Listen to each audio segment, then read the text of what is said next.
Acabou o intervalo, estamos de volta, WW. Conosco agora no programa Vinícius Rodrigues Vieira, professor de Economia da FAAP e de Relações Internacionais da FGV e do IDP. Obrigado, Vinícius, está conosco, boa noite. Eu que agradeço o convite, William. Muito obrigado, boa noite a todos. Lourival, como sempre, enorme prazer tê-lo a bordo do WW. A Suprema Corte americana impôs nova derrota a Donald Trump nesta terça-feira. Os juízes derrubaram um decreto federal e mantiveram o direito à cidadania por nascimento nos Estados Unidos. Os detalhes com a correspondente em Washington, Mariana Giangiacomo. As decisões da Suprema Corte representam uma mistura de vitórias e derrotas para Donald Trump. Os juízes derrubaram um dos pontos mais importantes para Donald Trump, defendido por ele desde antes de assumir a presidência dos Estados Unidos pela primeira vez, que é o fim do direito à cidadania norte-americana para todos aqueles nascidos em território dos Estados Unidos. A primeira vez em que Trump falou sobre isso foi em 2015. E agora, no primeiro dia do segundo mandato aqui na Casa Branca, ele assinou uma ordem executiva para acabar com esse direito, o que afetaria não só filhos de imigrantes sem documentação nos Estados Unidos, mas também os filhos daqueles que estão aqui legalmente, mas com vistos temporários para trabalho ou estudos.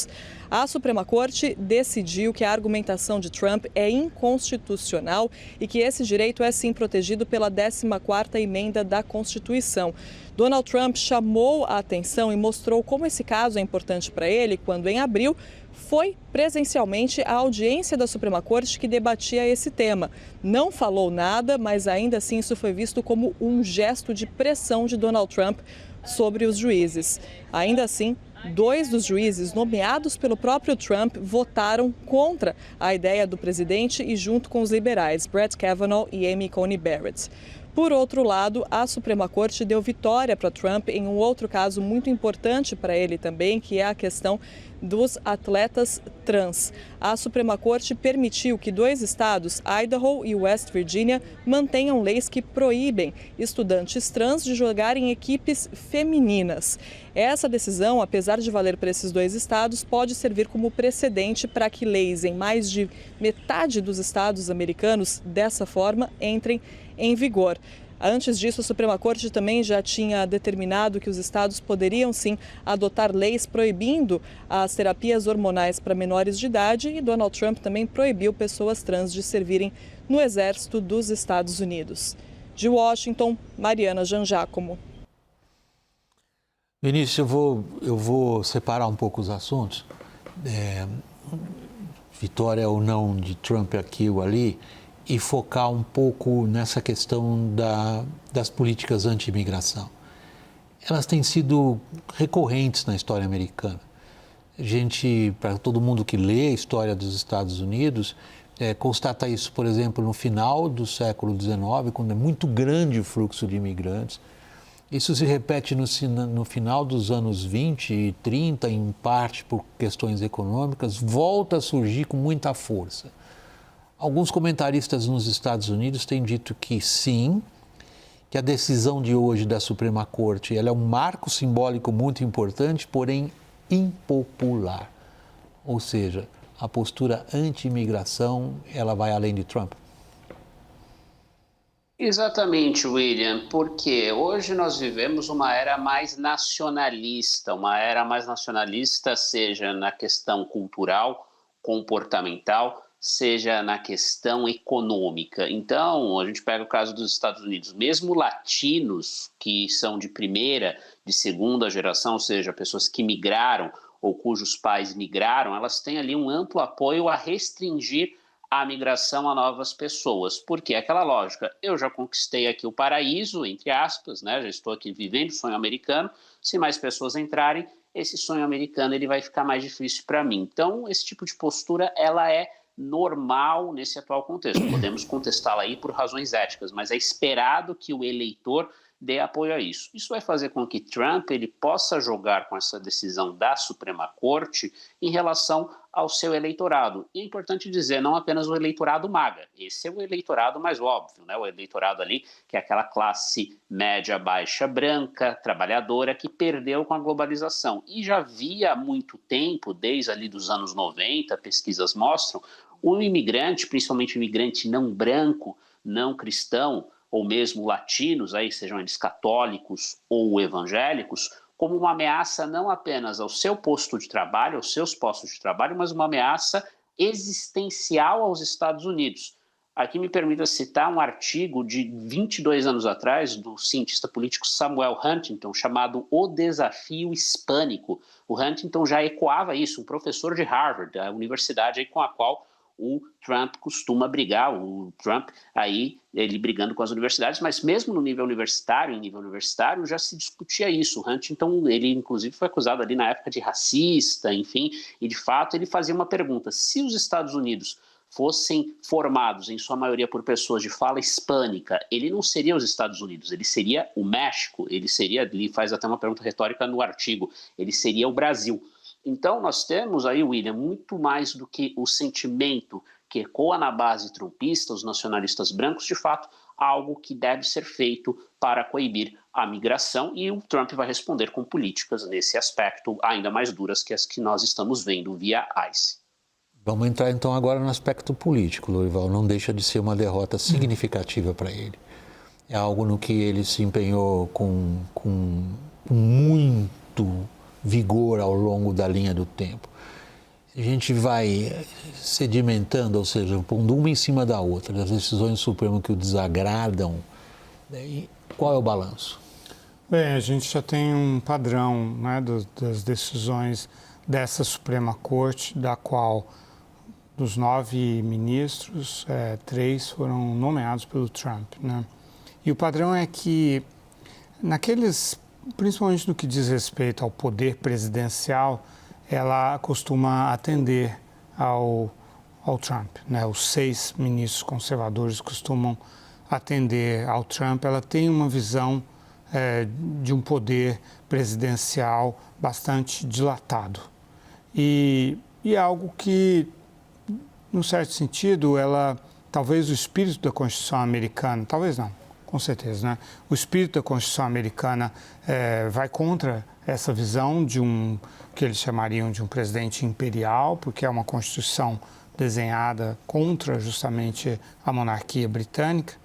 Mas, por outro lado, é possível, é uma questão de interpretação, um pouco subjetivo que ela tem feito. Agora, aquelas coisas que estão claras na Constituição, que está escrito, como é o caso da 14ª emenda, então, esses ministros, eles não cedem, a maioria deles não cede. O Alilito e o Gorsuch, o Gorsuch foi nomeado pelo Trump, o Alilito foi nomeado pelo Bush em 2006.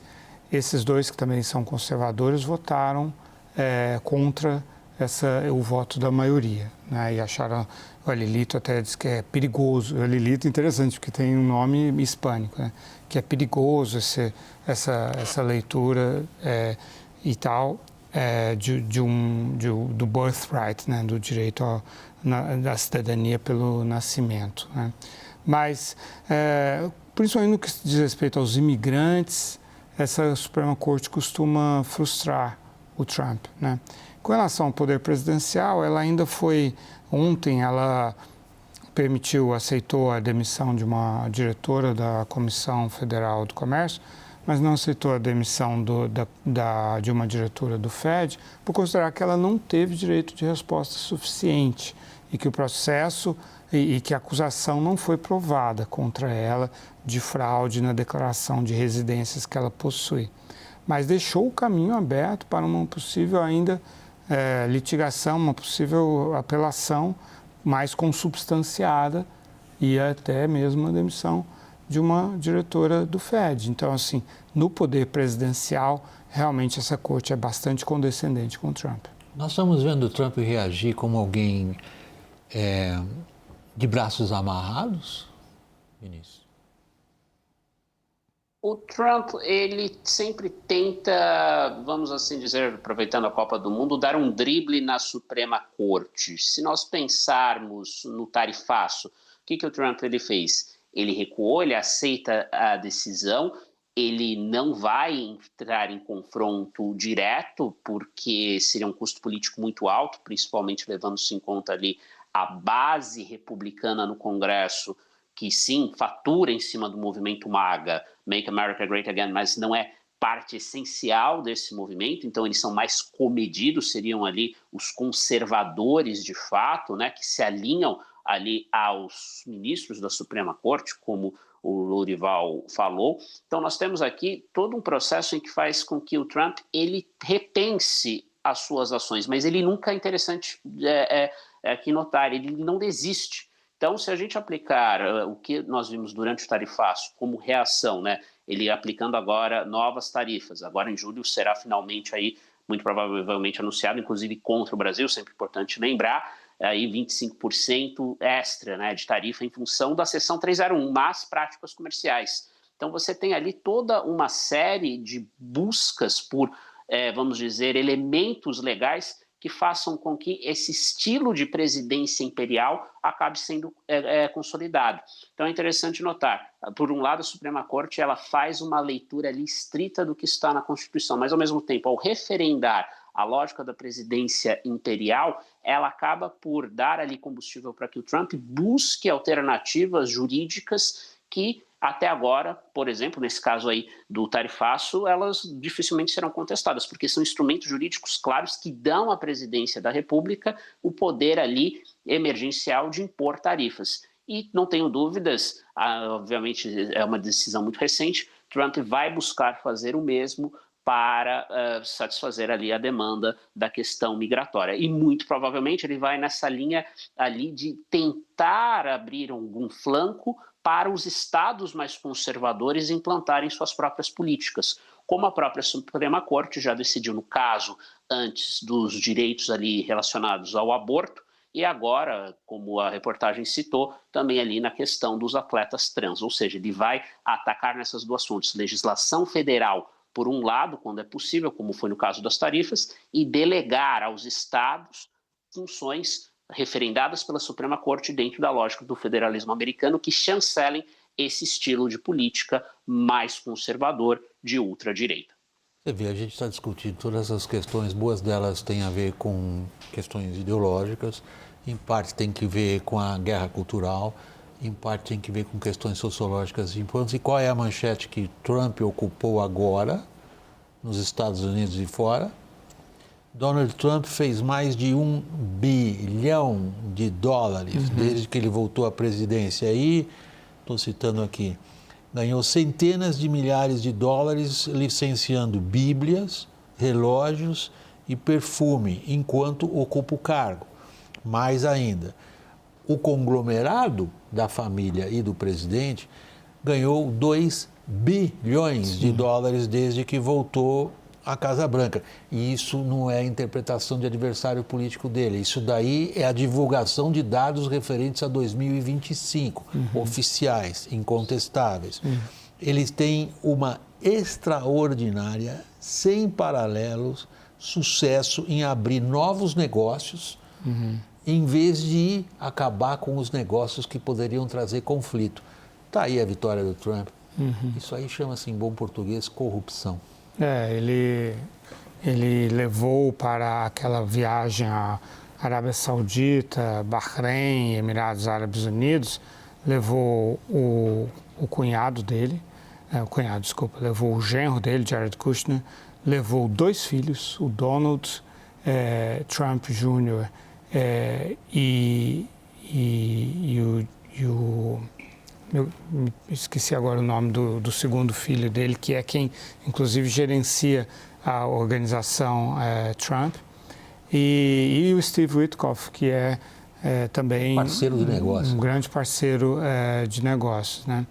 E lá, enquanto ele se reunia com os governantes desses países, esses familiares e parceiros estavam ali junto também, fazendo business. Aí tinha fundo de investimento, investimentos diretos, recebendo investimentos e tal. Então, e agora, nessas idas e vindas do petróleo, existe investigação sobre inside trading, antes de começar. Eles ganharam na Bolsa o fenômeno. Porque cada coisa que ele diz, é só ele fazer o movimento de comprar ou de vender antes e você ganha centenas de milhões de dólares. A gente se preocupando com coisa séria.